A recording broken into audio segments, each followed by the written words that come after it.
क्या एक भारतवासी के तौर पर आप चाहते हैं कि आपके देश का संविधान और आपके देश का तिरंगा ध्वज पूरे भारत में तो एक जैसा हो, लेकिन जिसे भारत का स्वर्ग आप कहते हैं उसी राज्य जम्मू कश्मीर में यह संविधान और ध्वज आपके देश से अलग हो?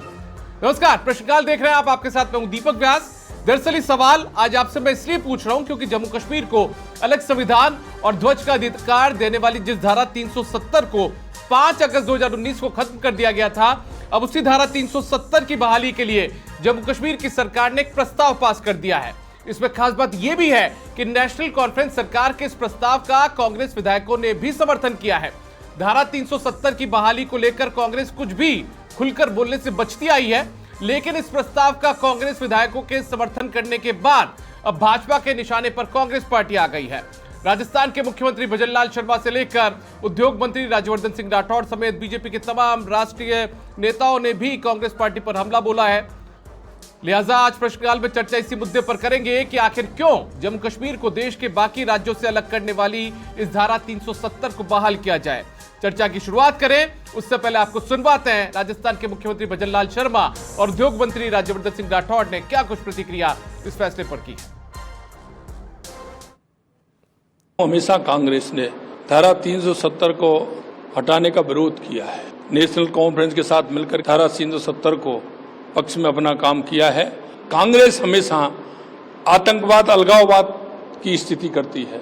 भारत के टुकड़े होंगे इंशाअल्लाह इंशाअल्लाह, उनसे भी राहुल गांधी मिलकर के आए। संविधान विरोधी अगर कोई है तो वो कांग्रेस है। जैसे एक पॉलिटिकल पार्टी का लक्ष्य उद्देश्य यही है कि किसी भी तरह वो सत्ता में आ जाए। सत्ता पे आने के लिए अगर खंडित भारत हो तो वो भी इस पॉलिटिकल पार्टी को मंजूर है। बीते बुधवार को जो जम्मू कश्मीर की विधानसभा के अंदर धारा 370 वापस लाने की जो कोशिश करी गई, उसके अंदर इंडी अलायंस कांग्रेस के नेतृत्व में सबसे आगे था। ये वही राहुल गांधी हैं जवाहरलाल नेहरू यूनिवर्सिटी के अंदर टुकड़े टुकड़े गैंग के साथ खड़े हुए थे, उनका समर्थन करा था।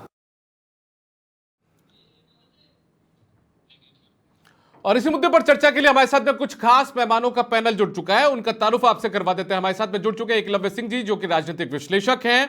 हमारे साथ में जुड़ चुके हैं डॉक्टर चेतन राजपुरोहित जी जो कि बीजेपी के प्रवक्ता हैं। आप दोनों का बहुत स्वागत है। लेकिन आपको यह भी बता दें कि इस डिबेट में शामिल होने के लिए, पक्ष रखने के लिए हमने कांग्रेस पार्टी को भी आमंत्रित किया था, लेकिन कांग्रेस पार्टी ने इस डिबेट से दूरी बना ली, यानी कि इस विषय से दूरी यहां पर कांग्रेस पार्टी ने बना ली है। खैर, हमारे साथ में कुछ देर में जुड़ेंगे शेख बशीर साहब भी जो कि एमएलए रहे हुए हैं नेशनल कॉन्फ्रेंस से जम्मू कश्मीर में, और अभी नेशनल कॉन्फ्रेंस के नेता भी कुछ देर में फोन लाइन पर वो भी हमारे साथ में कनेक्ट होंगे। सबसे पहले एकलव्य सिंह जी, मैं आपके पास आना चाहता हूं। मैं आपसे समझना चाहता हूं ये जो जिस तरीके से एनसी की सरकार ने वहां पर एक 370 बहाली का प्रस्ताव पास कर दिया है, उसके बाद में ये जो कोशिशें की जा रही है उसको लेकर आपको क्या कुछ लगता है कि इतना आसान है ये सब कुछ? देखिए दीपक जी, आपको एक बात बताऊं कि आज एक चीज़ स्टैब्लिश हो गई है जम्मू एंड कश्मीर में।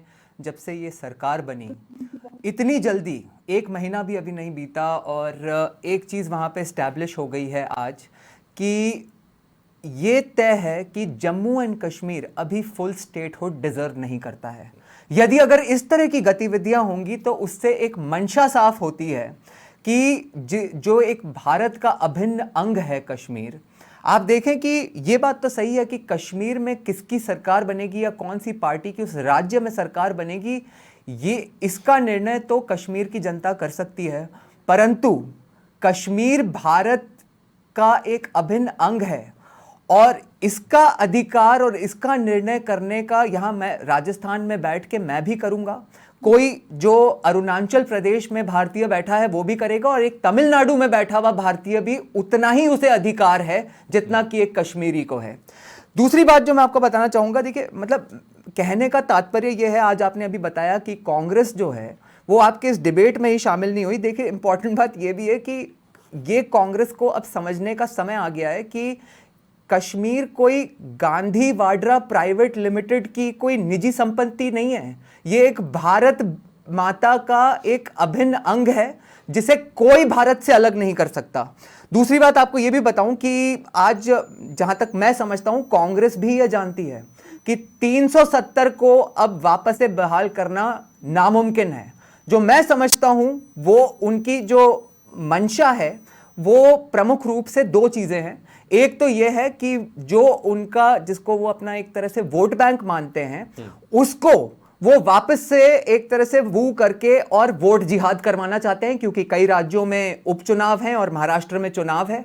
और उसके अलावा एक जो उनकी मंशा है आज, जिसकी कि अभी राज्यवर्धन जी ने भी, हमने उनको कहते हुए सुना कि जो इंटरनेशनल टुकड़े टुकड़े गैंग है, जिसको हम ग्लोबल डीप स्टेट भी कहते हैं, और जिसके सरगना जॉर्ज सोरोस हैं और उन जैसे लोग जिन्होंने खुद एडमिट किया है कि मोदी को हटाने के लिए और भारत को तोड़ने के लिए मैं $1 बिलियन खर्च करूंगा, इस तरह के लोगों से कांग्रेस को पैसे उठाने हैं, इसलिए भी वो ऐसा स्टैंड लेती है।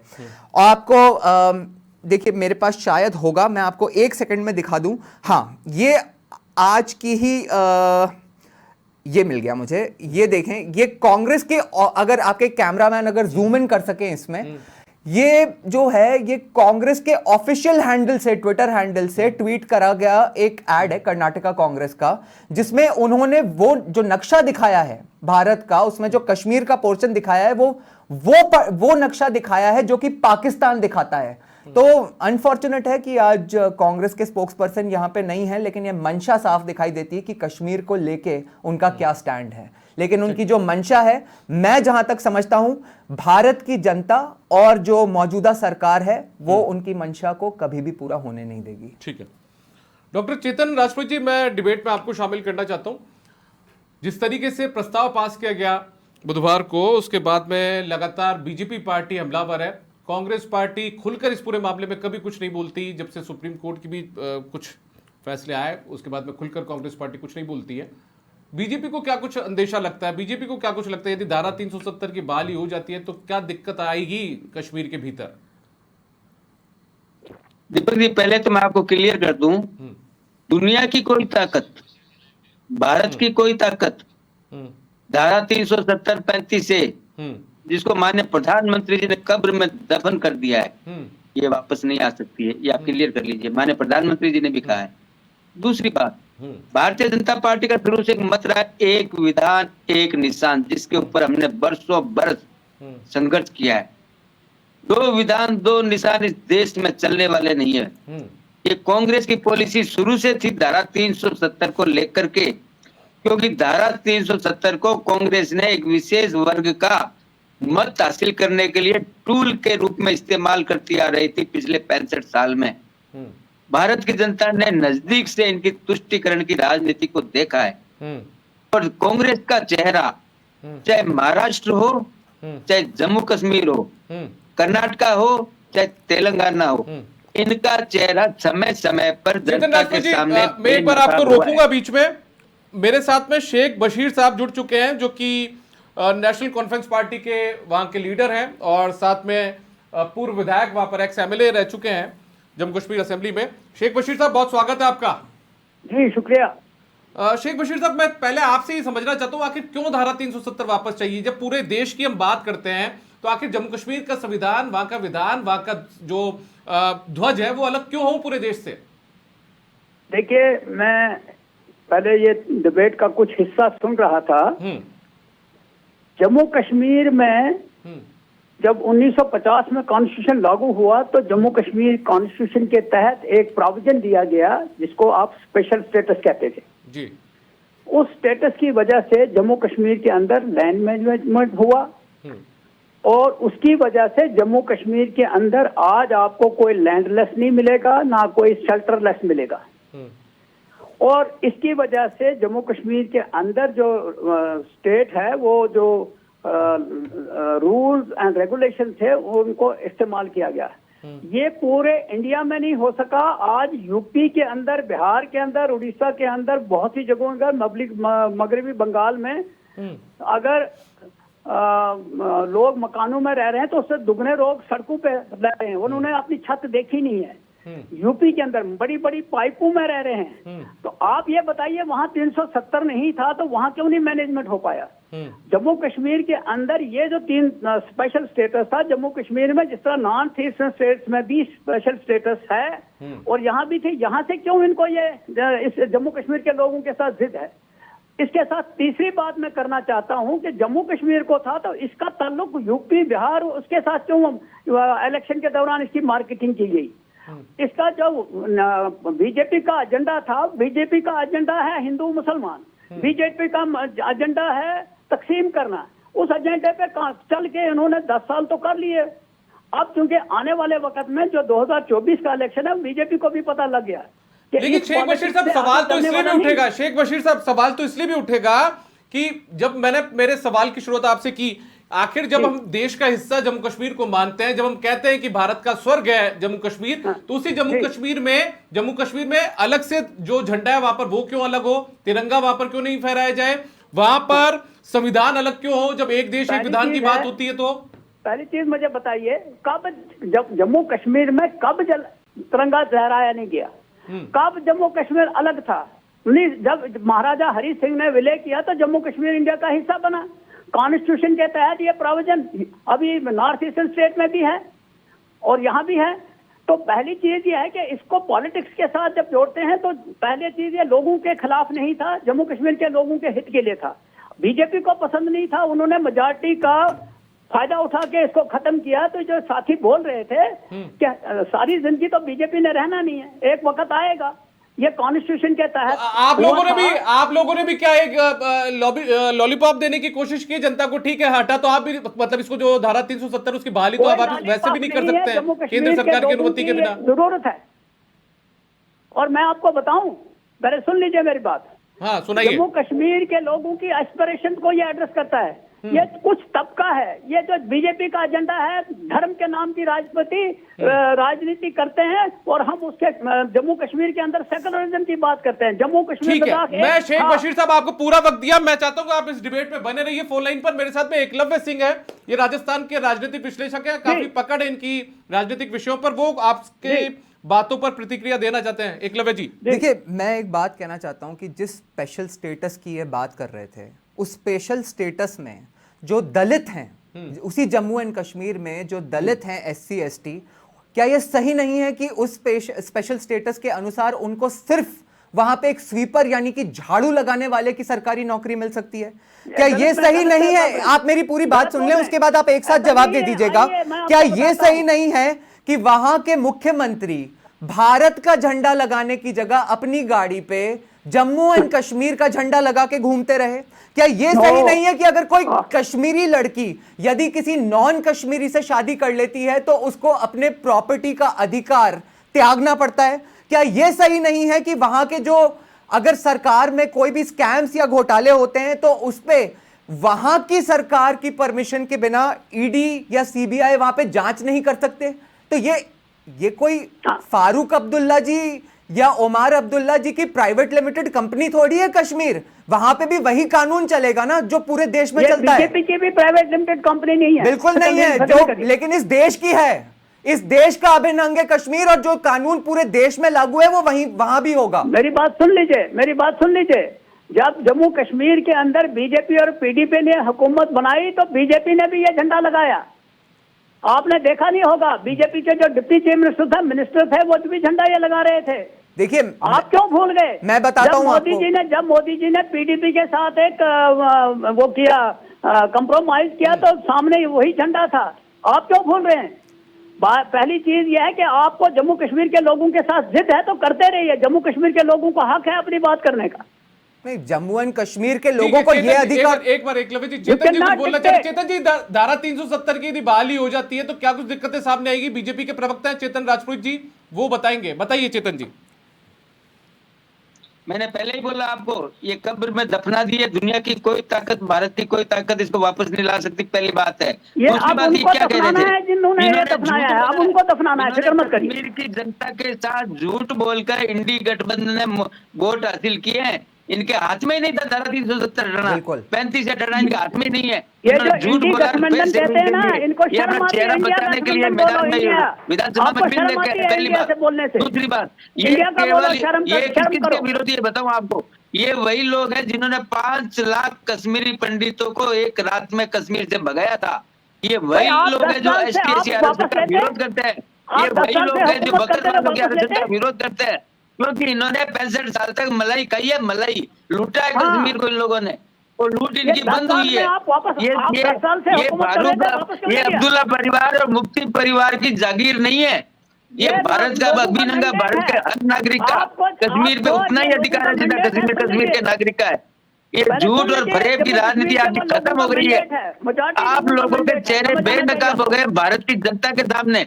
कांग्रेस पार्टी का चेहरा भी बेनकाब हुआ है, क्योंकि आज जिस प्रकार से आपका नहीं है, ट्विटर सबका हैंडल है। पर कांग्रेस के ऑफिशियल वेबसाइट से जो भारत का नक्शा दिखाया गया है, ये इनकी नीयत, इनकी नीति और इनकी चरित्र को दर्शाता है। ये नहीं, भारत पहले आप विरोधी लोग मणिपुर जो टीवी जाके पे आके देखिए ना, वो बोलते किसका हैं, हिस्सा है? इनको कुछ भी मणिपुर पता जाके नहीं है। देखो ना। माननीय प्रधानमंत्री जी ने स्पष्ट शब्दों में मणिपुर कहा का है, जरा देखो कुछ ना। भी नहीं हो सकता, इनको पता है।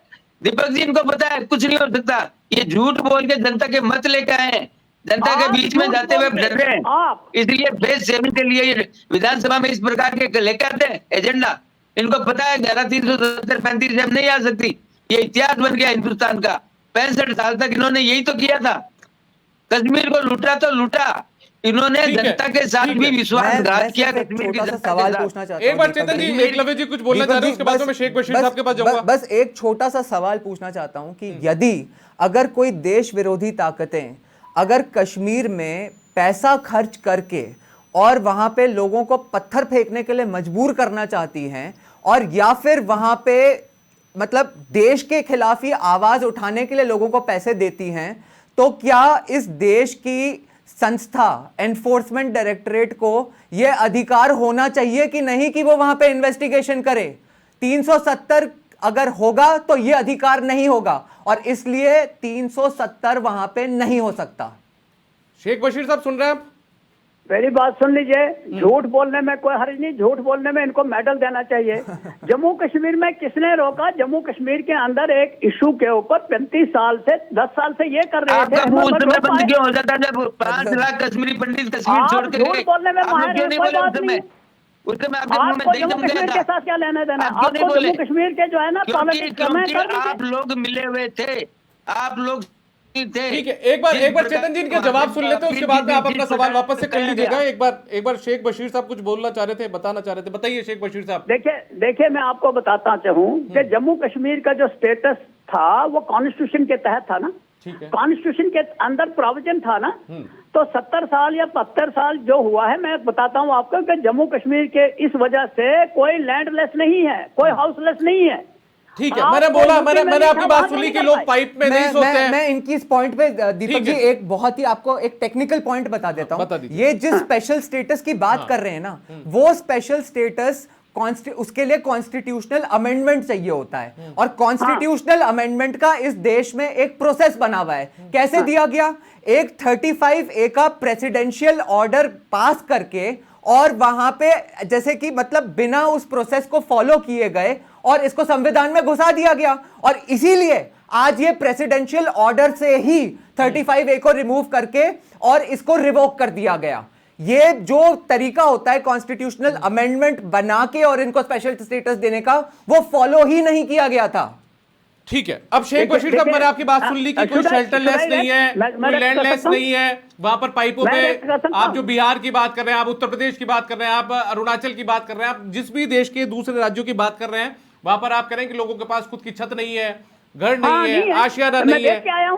मैं देख के आया हूं। बिल्कुल आपने देखा होगा, आप घूमने आए होंगे, मैं मानता हूं आपकी बात। लेकिन मुझे ये बताइए, एकलव्य सिंह जी ने जो भी बात कही है, क्या उस बात से भी आप इत्तेफाक रखते हैं क्या कि वहां की कोई कश्मीरी लड़की गैर कश्मीरी से शादी कर लेती है तो उसके जो पैतृक संपत्ति है उससे बेदखल कर दिया जाता है? वो दूसरी 2000 या 2002 में तो सुप्रीम कोर्ट में उससे हटा दिया था। सुप्रीम कोर्ट ने अलाउ कर दिया, सुप्रीम कोर्ट ने।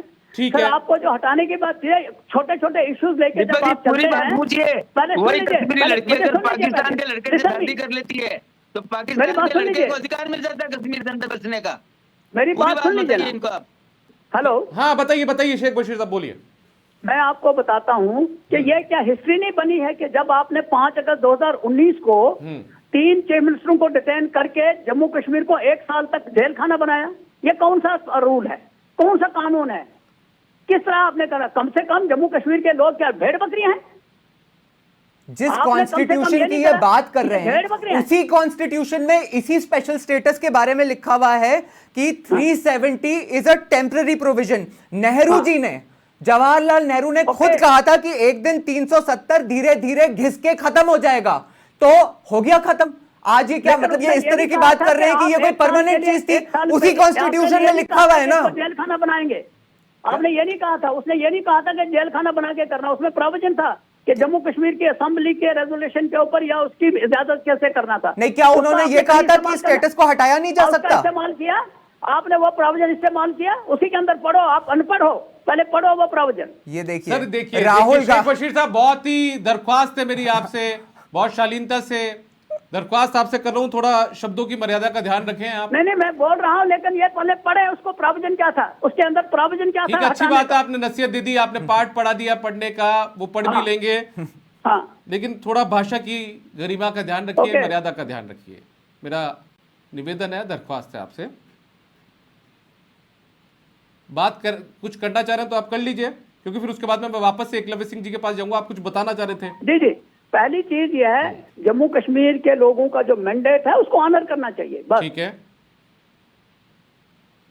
तो सर आदर तो देश की जनता के मैंडेट का भी करना चाहिए। देश की जनता आखिर क्या चाहती है, सम्मान तो उसका भी करना चाहिए। एक भारतवासी के तौर पर राजस्थान में देखिए जी, बैठा हुआ देखिए, मैं शख्स, आपसे उत्तर प्रदेश में अर्ज कर बैठा रहा हुआ शख्स, अरुणाचल में बैठा हुआ शख्स भी ये चाहता है कि मेरे देश का जो तिरंगा है वो शान से लाल चौक पर भी फहराया जाए, उसी तरीके से उसको वहां पर फहराने में डर नहीं लगे। वहां ये मैं पर आपको बताता हूँ, तिरंगे का अपमान कभी भी नहीं हुआ।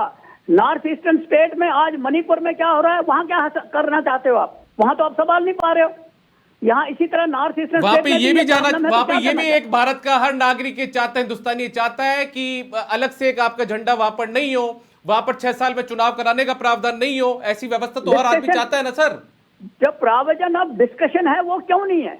जम्मू कश्मीर के लोगों के साथ वो बात क्यों नहीं हो रही है, ये मुझे बताइए। लोगों का जो मैंडेट है, ये जो कल रेजोल्यूशन हुआ है, उसमें यही कहा गया है कि रिप्रेजेंटेटिव ऑफ पीपल जो है, लोगों का जो रिप्रेजेंटेटिव है उसके साथ डिस्कस किया जाए, उसके साथ डायलॉग किया जाए। What is wrong? आपको ये लगता है मतलब थोप दिया, धारा 370 को हटाने का फैसला थोपा गया, ये आप कुल मिलाकर ये लोग कहना, ये आप जो वहां की सियासत है वो तमाम बातें कर रहे हैं, हैं? आप लोगों का ये कह रहे हैं सिर्फ थोप दिया, जनता का कोई इसमें फैसला नहीं लिया गया? जनता का कोई फैसला नहीं है, जम्मू कश्मीर के लोगों को जेल खाने में बंद करके किया गया ये। ठीक है, एकलव्य जी। बशीर भाई, मैं आपसे ये पूछना चाह रहा था कि जैसे आपने जी। कहा कि जम्मू एंड कश्मीर की जनता ने जो मैंडेट दिया है उसको रिस्पेक्ट किया जाना चाहिए, जी, जी। तो मैं आपसे ये पूछना चाहता हूं कि यदि जैसे जम्मू एंड कश्मीर के पास स्पेशल स्टेटस जो दिया जाना चाहिए या दिया गया था, हाँ, इसका जो निर्णय होता है जम्मू एंड कश्मीर को देने का, वो भारत की सरकार करती है, और भारत की सरकार कौन बनाएगा या भारत की सरकार कौन चलाएगा, ये निर्णय देश की जनता करती है। तो क्या जो नहीं, देश की जनता ने जो मैंडेट दिया है और वो जो एक निर्णय है, उसका सम्मान नहीं किया जाना चाहिए? हम देश की जनता और ये जो इस वक्त गवर्नमेंट है, उनको यही कह रहे हैं कि हमारे साथ जस्टिस किया जाए। कम से कम ये जो किया है आपने ब्रूट मेजॉरिटी के नाम पे किया है, आप डायलॉग करिए। यही तो हम कह रहे हैं कि डायलॉग करो, ताकि आज भी अगर इसकी जरूरत है तो देखें with in the framework of constitution. तो इसमें क्या गलत है? ठीक है, मैं एक बार अब देखिए बीजेपी के प्रवक्ता चेतन जी को मैं इसमें डिबेट पर शामिल कर लेता हूं। एक बार चेतन जी मुझे बताइए, जो धारा 370 हटी उसका फायदा आपके लिहाज से क्या लगता है? पत्थरबाजी में कमी है, अमूमन जो बीजेपी के नेता वो गिनाते हैं इस बात को लेकर। बिल्कुल दीपक जी, सभी चीजों में कमी आई है, 70% से 80% के बीच में। अच्छा। ये तो 2 परिवार है ना जम्मू कश्मीर में, मुफ्ती परिवार और अब्दुल्ला परिवार, इन्होंने ही तो कश्मीर को लूटा है। ये कश्मीर के मुसलमानों के भी हितैषी नहीं है, कश्मीर के गरीब मुसलमानों के हितैषी नहीं है ये लोग उनके विरोधी है, उनको आरक्षण नहीं देने लेने देते, उनको कोई भी सरकारी नौकरी में घुसने नहीं देते ये लोग। इन लोगों का एजेंडा केवल क्लियर है कि 2 परिवारों का ध्यान रखना। ये धारा 370 के नाम पर भी यही राजनीति कर रहे हैं। इनको पता है राजनीति, इनको पता है धारा 370 नहीं हटनी है, लेकिन इन्होंने धोखा कश्मीर के लोगों के साथ किया है, कश्मीर के मतदाताओं के साथ किया है। आज वो अपने आप को ठगा हुआ महसूस कर रहे हैं, इसलिए विधानसभा में इन्होंने मारपीट तक करनी शुरू कर दी है। क्या लोकतंत्र के दिन में काला दिन नहीं था कल, जब इन्होंने बीजेपी के विधायकों के साथ मारपीट की? ये इसलिए कर रहे हैं कि ये बौखलाए हुए हैं। अच्छा शेख बशीर साहब, मैं एक बार मुझे इतना सा बता दीजिए, कांग्रेस पार्टी ने आपका समर्थन किया ना इसमें? शेख बशीर साहब, कांग्रेस पार्टी ने समर्थन किया ना आपको इसमें, इस प्रस्ताव में? देखिए, पहली बात यह है कि कांग्रेस हमारे साथ अलायंस पार्टनर है। हाँ, और अलायंस पार्टनर हाउस के अंदर बैठा है, उनको अपनी राय रखने का हक है। नहीं, साथ हमने दिया कभी ना किसी को कांग्रेस रोका पार्टी ने? नहीं है। कांग्रेस पार्टी ने समर्थन किया ना इस प्रस्ताव का? इस प्रस्ताव में उन्होंने वोट किया है। बिल्कुल किया है, लेकिन कांग्रेस पार्टी अब चुप क्यों है पूरे देश भर में इस मुद्दे पर? ये उनको पूछिए, मैं क्यों जवाब दूं इसका? नहीं, आपकी साथी है ना सर, इसलिए पूछ रहा था मैं तो। नहीं, वो आप उनसे पूछ लीजिए। ठीक है, वो आए नहीं सर, इसलिए मैंने आपसे पूछना थोड़ा मुनासिब समझा। बात सुन लीजिए जहमत ना, इसीलिए जो उठाई उसने मैंने। कुछ जो जवाब उसने देना वो देंगे। चलिए, ठीक मैं है। आपको बताता हूं कि जम्मू कश्मीर के लोगों का जो मैंडेट है, ये जो परिवार परिवार परिवार शुरू किया है, लोगों के मैंडेट से है मेरे भाई। ये कोई दौड़ के थोड़ा कुर्सी के ऊपर बैठा। लोगों ने वोट दिया तो उमर साहब चीफ मिनिस्टर बने। नहीं मिलता वोट तो नहीं जाते। आपने तो कैंडिडेट तक खड़े नहीं किए। जनता को यही हम कहना चाह रहे थे, यही मैं कहना चाह रहा था कि देश की जनता ने नरेंद्र मोदी को वोट किया, उन्होंने धारा 370 को खत्म कर दिया, 35A को हटा दिया, तो ये जनता की राय थी, जनता का मैंडेट समझकर उन्होंने हटाई होगी। ठीक है, आखिरी टिप्पणी एकलव्य सिंह जी आपकी। It was a brute majority of the brute majority, ये जो है ये था उसका यूज किया। तो ये कहना चाह रहे हैं कि इनकी ब्रूट मेजॉरिटी आएगी, इनकी ब्रूट मेजॉरिटी आएगी तो ये कश्मीर को भारत से अलग कर देंगे। मेजॉरिटी का मतलब ये होता है, तो मेजॉरिटी फिर भारत की जनता उसी को देगी जो कभी भी कश्मीर को भारत से अलग नहीं होने देगा। यही मुद्दा है। अब कभी नहीं अलग होगा। हमने कभी भी भारत को अलग करने की बात नहीं की है। किसने कहा आपको? Who is talking like this? नहीं तो फिर आप क्यों नहीं चाहते कि वो वहां पे वही कानून हो, वही संविधान हो जो पूरे देश में है? मेरे भाई, आपके बहुत सी स्टेटों के अंदर जो अलग है, क्या वो भारत से अलग है? क्या नॉर्थ ईस्टर्न स्टेट भारत से अलग है? क्यों आप अलग करते हो? ये सिर्फ हिंदू और मुसलमान की पागल पॉलिटिक्स। इसीलिए ये लोग कर रहे हैं। कम से कम ये दोनों परिवारों ने कश्मीर को लूटा है। देखिए, एक लास्ट बात कहना चाहूंगा दीपक जी, बड़ी इंपॉर्टेंट है कि अभी जो पत्थरबाजी पे जो प्रश्न हो रहा था ना, पत्थरबाजी में भी बड़ा इंपॉर्टेंट है कि वहां का वो युवा जो 3-4 साल पहले मिला के पत्थर फेंक रहा था, ऐसा नहीं होता है कि वही युवा का 3-4 साल के अंदर इतना बड़ा हृदय परिवर्तन हो गया कि वो पैसे नहीं मतलब वो पत्थर नहीं फेंक पा रहा।